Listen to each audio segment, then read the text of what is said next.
fuddled mind had imagined was real. On the other hand, there was a small superstitious something deep inside her that wondered if this could possibly be true. The truth was, she knew that like her father, she wanted it to be true.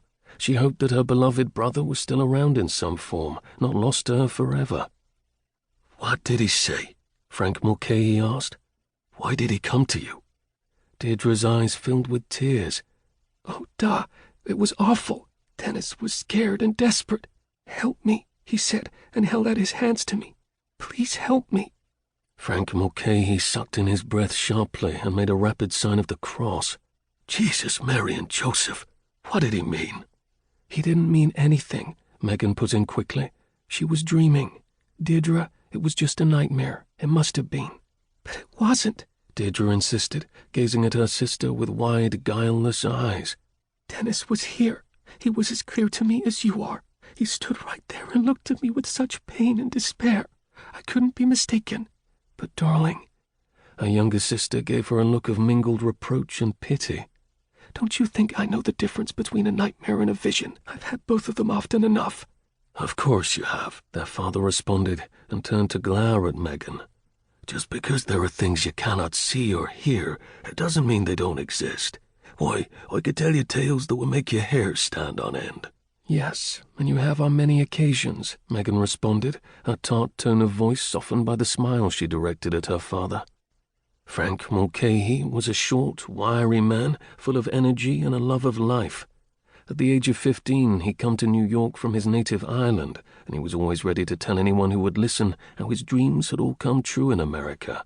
He had built a thriving business as a greengrocer, married a beautiful blonde American girl, and raised a family of healthy, happy children.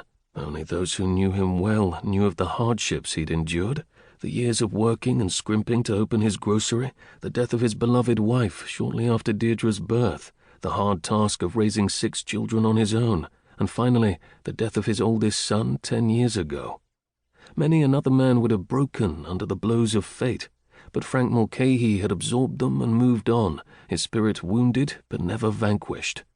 In colouring, he resembled his daughter Megan. His close-cropped hair was the same warm reddish-brown, though now liberally streaked through with grey, and if he'd allowed it to grow longer, it would have curled just as riotously. The line of freckles across Megan's nose came from her father too, and her eyes were the same mahogany colour, their brown depths warmed by an elusive hint of red.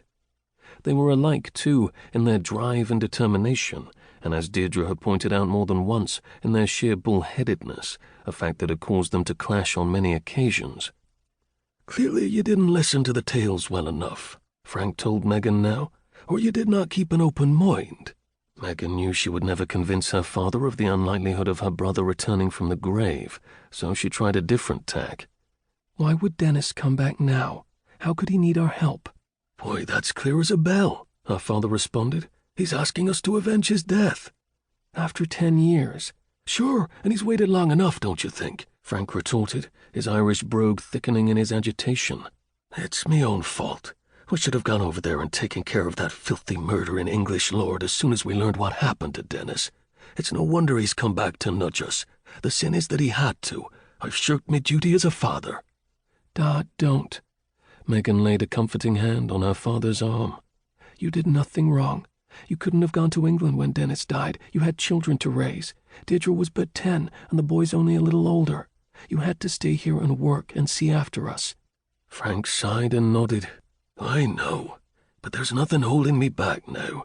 You're all grown now. Even the store could get by without me, with your brother Sean helping me run it. There's nothing to stop me from going to England and taking care of the matter. Hasn't been for years. It's remiss I've been, and that's a fact. No wonder Denny had to come back and give me a poke." "Da, I'm sure that's not why Dennis came back," Megan said quickly, casting a look of appeal at her sister. The last thing she wanted was for her father to go running off to England and do God knew what in his thirst to avenge his son's death. He could wind up in jail, or worse, if his temper led him to attack the English lord who killed Dennis. "Is it, Deirdre?" To Megan's dismay, her sister wrinkled her brow and said, "I'm not sure.